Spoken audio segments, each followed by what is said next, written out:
तो many perceptions always keep going into the mind.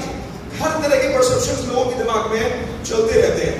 कुछ लोग क्यूरियस होंगे तो एक्साइटेड होंगे, कुछ क्यूरियस होंगे और कुछ लोग यार आज हम मूवी देखने जाने वाले थे, आज ये और देखो भाई बहुत सारी प्लानिंग हम लोग बना लेते हैं. Exactly it happens. But actually the one thing मैं आपको बता दूं, English is not a kind of ghost. English कोई भूत नहीं है जिससे हमें डरना चाहिए.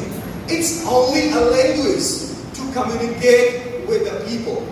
लोगों से कम्युनिकेट करने के लिए बस एक जरिया है और कुछ नहीं. That's all.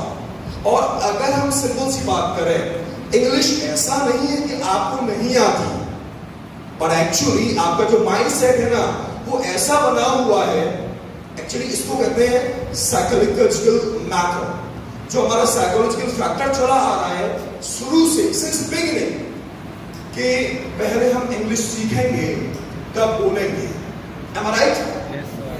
सभी का परसेप्शन यही है ना? आवाज से आ रही है? नहीं आई? Okay, that's great. So भाई सभी का परसेप्शन यही होता है कि पहले I will learn English and I will become perfect, then I will speak English.